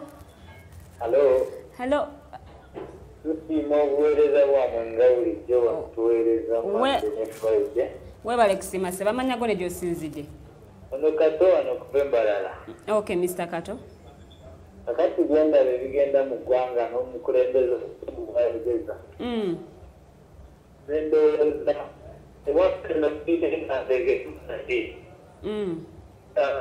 mukulu wa famire oba taata mu famire nga mukulu waayo bwateefaako ebiki babiyita efrog bijja ne birinnya enyumba paka waggulu ayize ndaba omukulembeze engeri gy'abadde ayogeramu ng'ayogera obusungu bwabo bamuteekako tebirina kitumaki era nga buli kimu kitudde ekirala ku nsonga ya mwami Jimo Katumba and the shootings around waliwo wetuukawo n'endowooza eno Uganda gyetubeeramu abapa batategeera oba kulembera n'aboogera beboogera bebatategeera kati sigalawo mumaaso ebizibu ez'enjawulo zaavaayo ne zitulaga akatambi k'abasajja tebaalaba nga bakuba amasasi kati otugamba otya mbu babye kaseefu kati ne ku TV stations bagenzeyo ne bakabbayo kiki bakyagezaako poliisi ekyagezako kutesinga bujulizi nene ekiraba ensonga nandisembeyo nayo eri wano mu biragiro bino bye batulobyakoze omu myaka gya 19 World War waliwo omusajja yabeeranga w'amaanyi era ng'aw'amateeka mangi bamuyitanga Wilson Woodrow so yagenda n'awa his 14 points oba 14 laws eyawa abafrance by that time one of the great men of France Clemenceau n'avaayo and he said if you can give us all these laws nga tolina kyofiirisewo ekiyinza otuleetera okugagoberera what do you expect from us era this document n'agamba he compared the 14 points ne 10 commandments katonda zeyatuwa but if God gave us 10 commandments and we broke them Wilson Woodrow, the son of man, let us forgive. We shall see. And then I know, Tigaranya is in the Vassurated Simai SOP and the rest. The Subranya COVID way is about one. But the way Angry Joe Vanos were all those laws, Amateka, Coracino, and I just tell you, Berati, Pino Kuita Mukenda. What is the different vaccination points? Nenga emotoka tezitambula tulina abakadde bali mbyalo tebasaba bazitambule paka baba vaccinating and you tell them it's massive vaccination surely tolaba nti okukuba kunyoma n'okukwata ku bwongo ndowooza abawabula gavumenti nga mwami kyakuba n'abalala namwe abanamawulire ababatuukako bagambe gye baleeta gyandibadde birungi naye engeri gye bazireetamu. Okay, tweyanza ne tweyanzege mukulu kato. Wabale kusiima ssebo. Ab'embalala batulabire. Kale nyawo. Kale.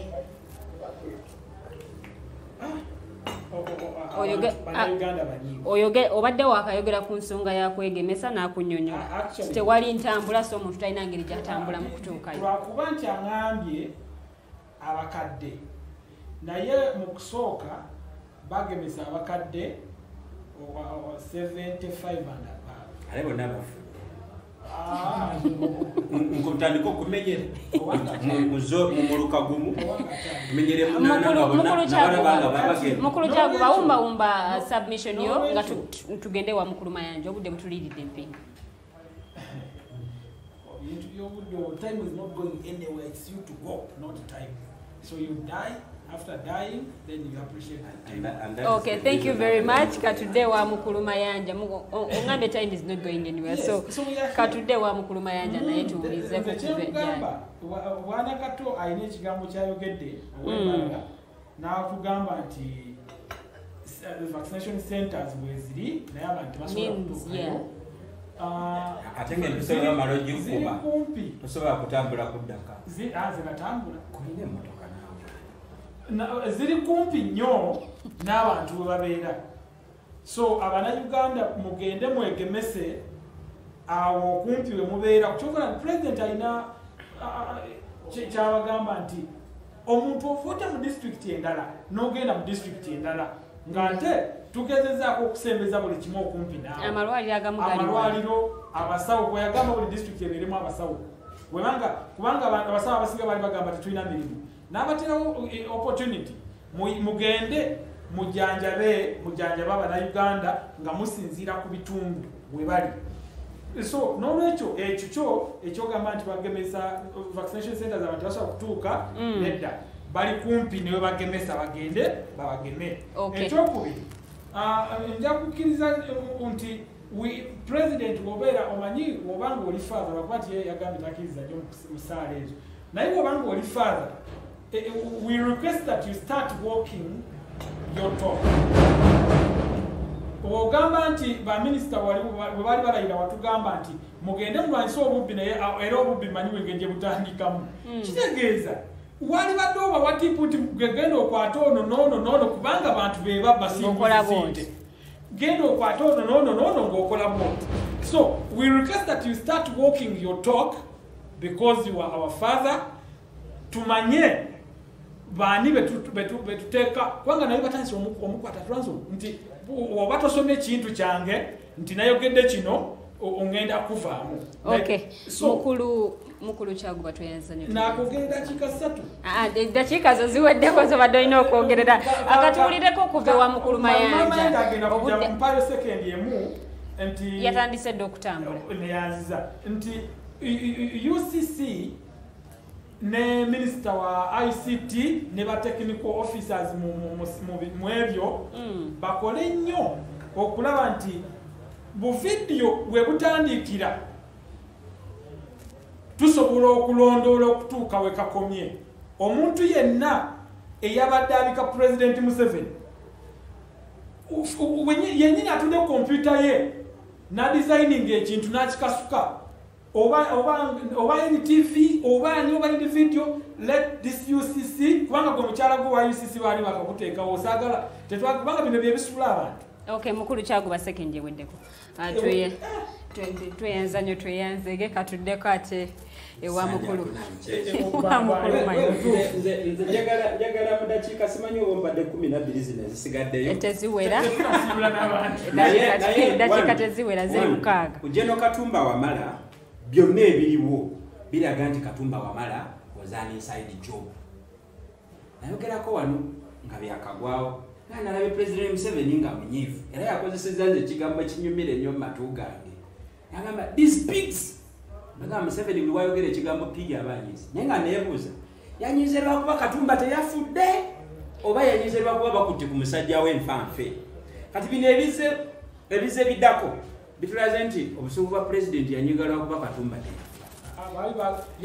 bino bigambo byange now because tuli mu nsi eri modern tulabyeko ku assassinations ezifaanana bweziti tumanyi patterns zaazo biki ebizibeeramu so tolowooza nti eriyo omugwagwa nga tali munda mu system asobola okulumba omuntu alinga Katumba Wamala mu kitundu kyekimu mwe battira afaanana Katumba Wamala ekyo kiri mu Uganda wokka naye nze bino bibadde njaga okwogera kakati mwami Enanga ali mu PR. You see, President Museveni ebintu ebyo byavunaana bali be yasookawo abamusookawo yabavunana state orchestrated bazita pre-what abantu babattanga nga tebabatutte mu kooti abantu battibwanga state naye nga tebaweereddwa mukisa gwa kwewozaako kakati bo bwe babazze abatali swines but the opposite of swines could be something else bano abatali ba swines bo bwe bakutta they manage the process through and through kakati Enanga abadde one mangu nnyo nga investigation tezina taking a shape batuwa akatambi akatufeedinga mu bwongo ebibuuzo tukole ki ebirala tubirye tutandika okutunuulira akatambi akatalina face akatalina direction wakitegedde kafaanana era obufaananyi bwe batimba ani yali afudde Felix Kawesi waliwo obufaananyi bwe batimba ne bagamba wante naye nga bw'okatunuulira mu Uganda abo abantu bali Mongolia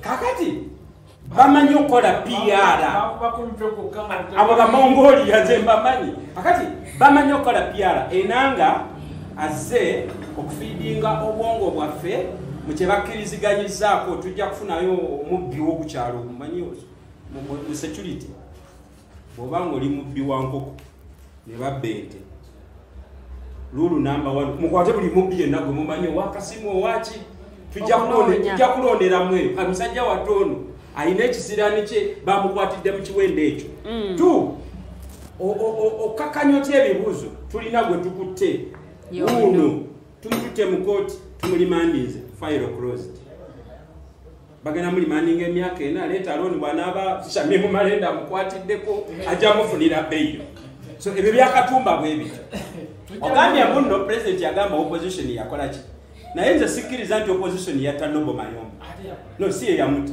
era sikkiriza nti opposition yatta nani n'abalina okay so musobola otuvunaana kyonna ekyamaga tekirimu kati ngenze mwangu ngenda gatta ebintu bibiri covid n'ekispeech kya president Tibahabula one covid president Tibahabula bwe ngande okay of course covid I exposes the president Museveni nebwolaba akambo wadde ayambala amasuuti naye wajja mu kamera naye awulira nti ali bwereere yagambye tebatufaako batulese tufe amawanga gali agakula zino patterns bbiri otandika criticizinga by historical leaders the Mwangas were stupid they were defeated by the Bazoo that is I have listened to Museveni since 1986 listen a difference between a stupid person and this is my submission not yours. What I'm saying is President Museveni buli lwajja okwogera asookera kujereegerera abakulembeze bali abalina amafumu n'obusaale nti baawangulwa abajja n'emmundu alina justification ze zaagaba n'atamanya nti atudde mu ngatto zaabwe zennyini nnyini is a typical African leader of our time challenging the bazungu naye mindset ye kyali ya busale na dogo against mundu ne biological warfare atanisolamentinga tebabafako bebali. What relationship do bazungu have with Africans? Most especially when Africans celebrate leaders abalina military ranks field marshal general nenge mitwe miruma ebeteba malira. COVID President Museveni singa ya planning ngabo ya planning olutalo lweruwe.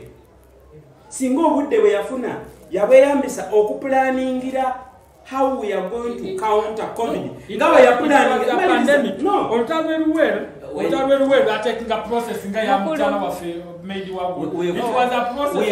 We have had time to manage the processes.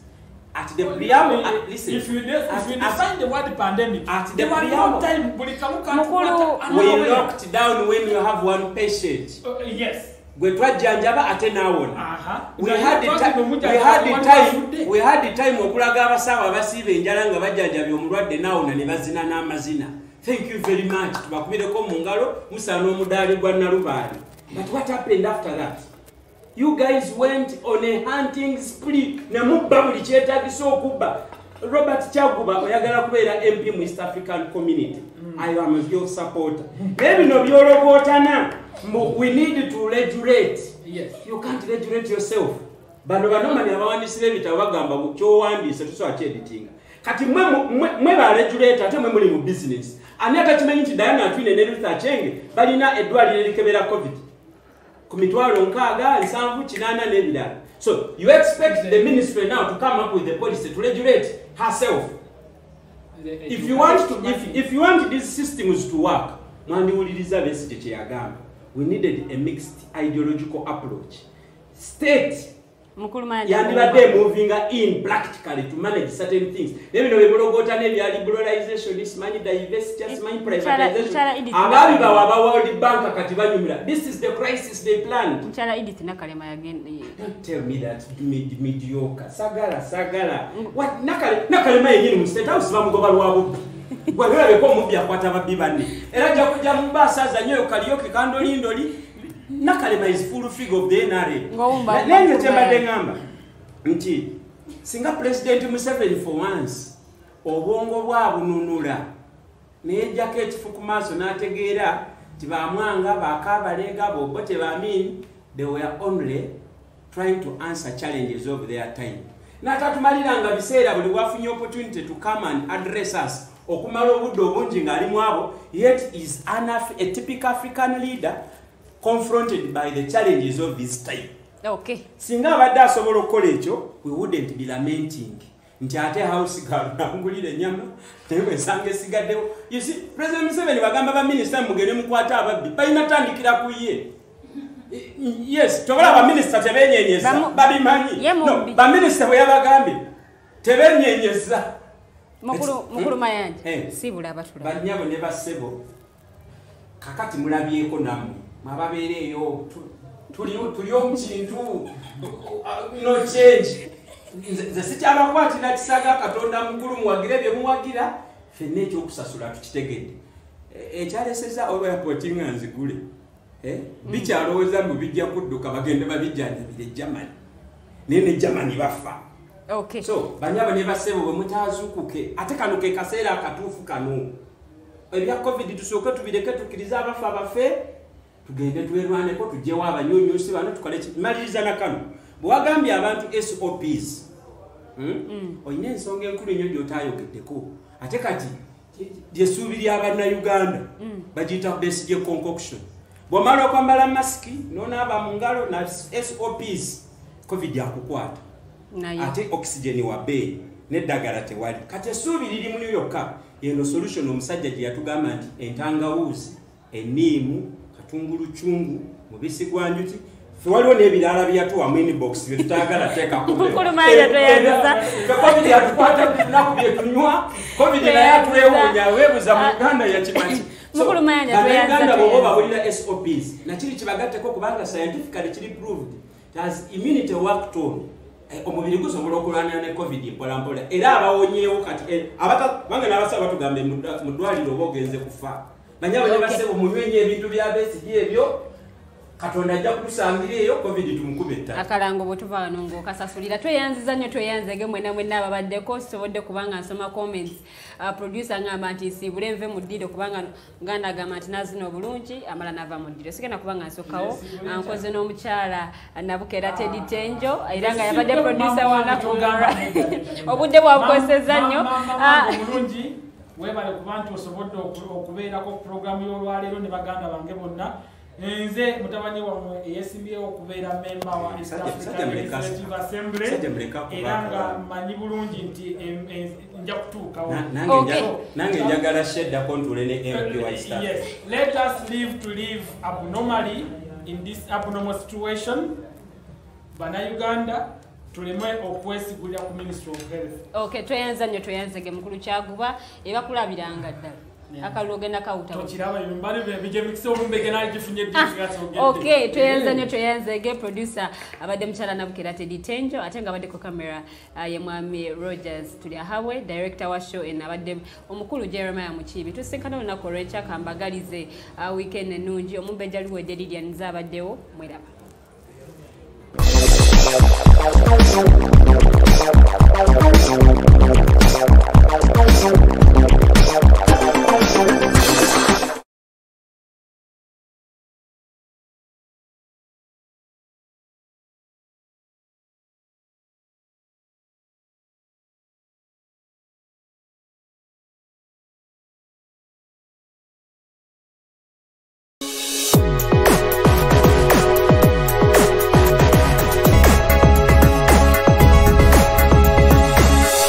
Alternative Dig Talk.